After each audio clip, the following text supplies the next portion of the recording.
Hey, this is Geoff Hohwald. I did write a book called The Banjo Primer, and we also sell a lot of banjos through Banjo Warehouse.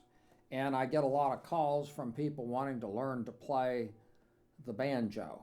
And typically, if they're in the middle of it, what they're doing is they're going to YouTube or they bought a book and they're learning songs. All right.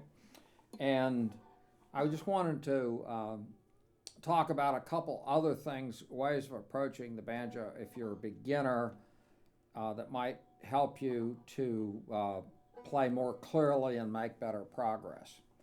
So the best way to learn anything would be what's called sequential learning. And this is when you go to college, you get a textbook and you do step one, step two, and then once you've learned those two steps, then you have the information to do step three. Okay. Now the folk instruments, the mandolins, the fiddles, the bluegrass guitar, dobro, all that stuff, for the most part, is more conversational, where the artist, who's very talented, kind of gives you a sequence, but usually there's all kind of things that aren't clear to a beginner. Okay. If you're an experienced musician, you don't have any problem with this, but the beginner needs that absolute sequential learning. Okay. So when we did the Banjo Primer, which we wrote 38 years ago, and have since rewritten 5 times, we finally nailed the sequential learning, and it is the only book on the market that actually does that like this does, along with video supplement and audio supplement.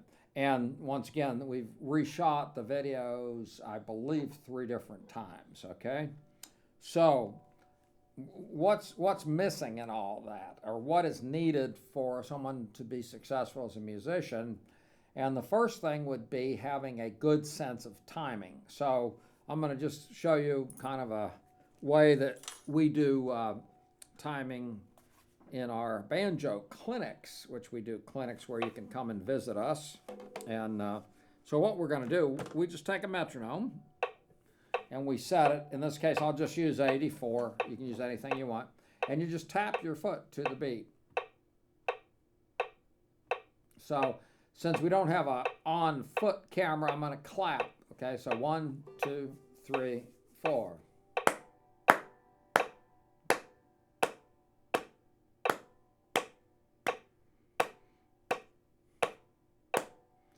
And you do that for about a minute, and then you speed it up.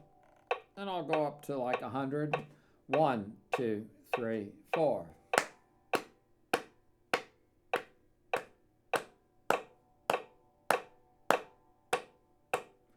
So this is very simple. When you hear the click, you clap. Okay? 1, 2, 3, 4.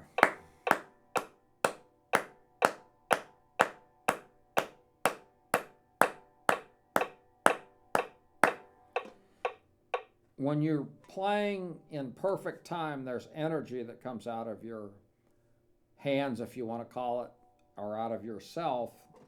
And this is the same phenomenon as if you're at a concert, bluegrass concert, rock concert, whatever, and everybody starts clapping along with the music. At some point, everybody gets in sync, and you have this unbelievable energy that comes out of that, and you have this feeling of serenity. Okay.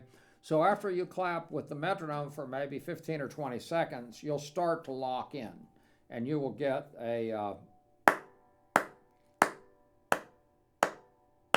and you will feel energy emanating from your clap. Okay, so that's the first thing. The next thing that I'll show you, which is a fairly simple idea, is to, on your banjo, play a simple pattern. And what it is, we're playing the 5th string, 3rd string, 1st string. I'm going to try to avoid any terminology because it kind of gets in the way, okay? So in this case, we're just going to play the 5, 3, 1, 5, 3, 1, 5, okay? That's 7 notes. Now, I'm going to call that a 7-note roll because it has 7 notes in it. And I'll do that again. So it goes 5, 3, 1, 5, 3, 1. And then there's a pause after that 7th note. So 1, 2, 3, 4, 5, 6, 7, pause. Now, once again, this is not an instructional video. This is more of a way to explain what's going on in teaching, and maybe if you're using a certain method and you're not clear as to what's going on, this might help you out. Okay, now what I can do is play that 7-note roll with the metronome. 1, 2, 3, 4, 5, 3, 1.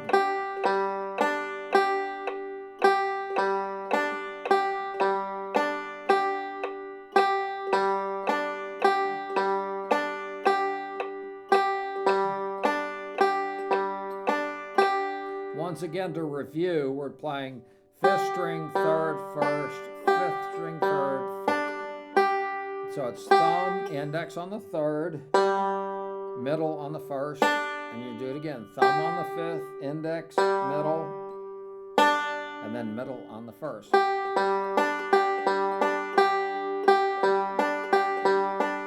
In fact, just play along with me for just a second. 1, 2, 3, 4.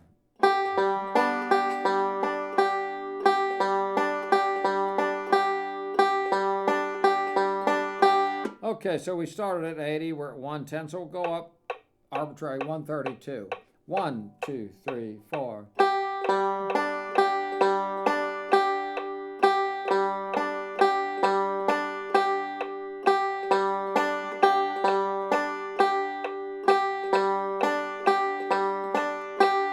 And you do that for about 30 seconds, and then you'll move the metronome up a couple notches, so we're at 134 now. 1, 2, 3, 4.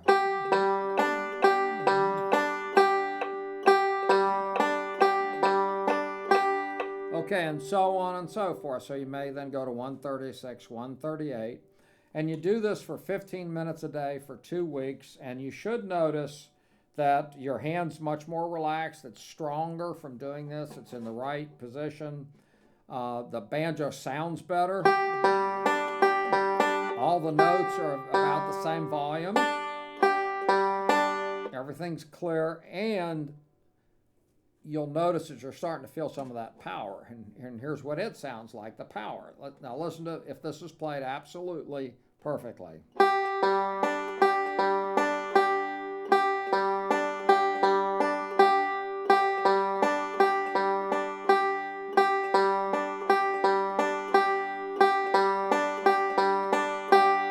So the perfection is what causes the power. Now let me play it a little faster, and you might hear the energy a little bit better that way.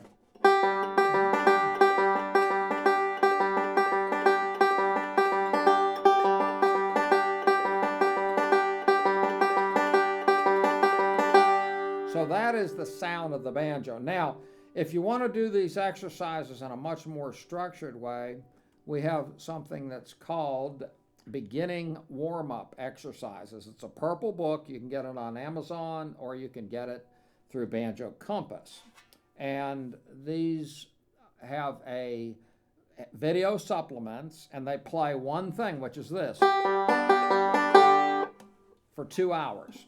Now, if you go to Banjo Compass and call the number, we do have some of these that have DVDs in them in case you need a DVD. Otherwise, you can get a download, and all you do is you just put it on, and you just play along with me, and it'll just happen naturally, kind of like a Richard Simmons exercise video. Okay, so those are 2 things about technique and timing. Okay, now I'm going to show you and talk about what happens when you use the I'm going to learn new song approach, okay? And we'll start with Cripple Creek. So let's just analyze this for a second. So if I play Cripple Creek, it's the first 4 measures. It's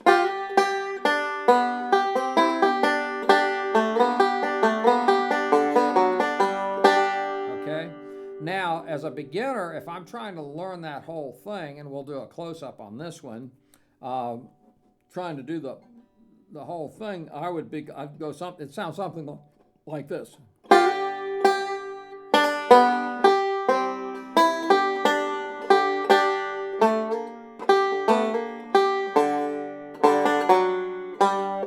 I mean, that's kind of how the practice starts, and then the student will go back, play the first. Okay. Now, the best way to do this would be to divide it into exercises. So really, you take that first measure and you're going, okay, and you play it over and over again.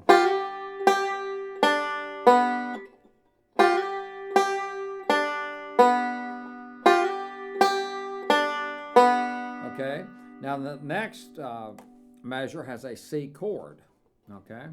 Now going back to the first measure, what we have are two techniques. We have a pinch, where you're playing the fifth and the first string, and then we have a slide, okay? So we have two different techniques. So actually, as a raw beginner, you would practice that measure like this, okay? Until you get a nice clear sound. Then you would go.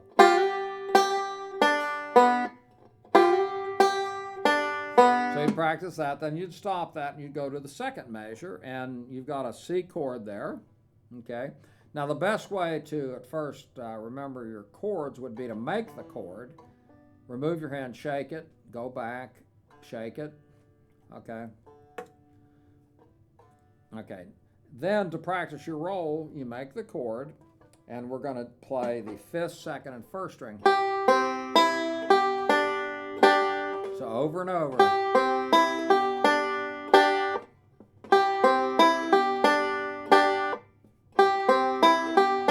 Now I'll give you a little hint. Do a drill where you play it 5 times, and if you play it perfectly, you go to the next speed or thing, and if you miss it, you have to start all over. So going back to measure 1. 1. Oh, missed it on the third, so I have to go back to number 1. Do it again. 1, 2, perfect.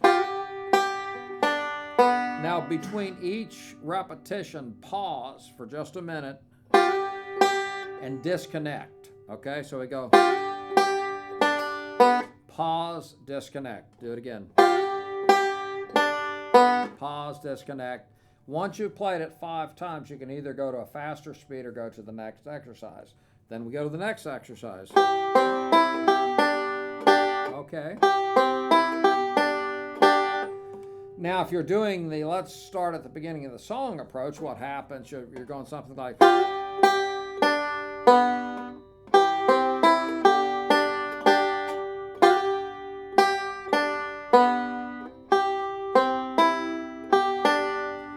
Generally, it's kind of a mess because you'll start playing the first measure and maybe you'll miss it, or maybe you'll do the first measure and get into the second one and miss it. So you keep playing that first measure. So you might play the first measure 100 times, 200 times. You play the second measure maybe 50, and then the third measure, which is, you may only play that, in this case, 25 times. So you're wondering, man, how come this one sounds so much better? Because every time I get into the song, I mess it up. Well, the reason is because you played this 100 or 200, you played this one maybe 50 or 100, and you played this one maybe 25 or 50. So you've played this particular exercise 4 times as many repetitions. Does that make sense? So that's why we play this a certain number of times, we play this a certain number of times, and we play the third one a certain number of times. Now, once you've learned the first 2, let's say, okay, that's the first one, second one, and hopefully you're following this. So this is number 1, and this is number 2. If you happen to have the Banjo Primer book, I guess you could look at it. Now, people think, okay, I can play those 2 things, so I'm done. No, you're not, because there's a transition between the 2 measures. So you go. transition. With your left hand, you've got to lift up your hand, move it, make the shape of a C chord, and put it down, okay? So once you've learned measure 1, and then you've learned measure 2, you then have to spend just as much time as it took to learn those, putting them together and making the transition between the two measures. All right, so we've talked about timing, and we've talked about learning your songs by doing drills and isolating things. And those are the two things, if you will add to whatever you're doing, that will help you. If you wish to get a Banjo Primer book or look at it, you can go to banjocompass.com and buy one. You can go to Amazon and buy one. And if you buy one through Amazon, you will get the discs, the DVD, and the CDs. Also, there's a link in the book once you get the book, and you can get downloads if you would prefer to have a download, because many homes can't even play a DVD anymore.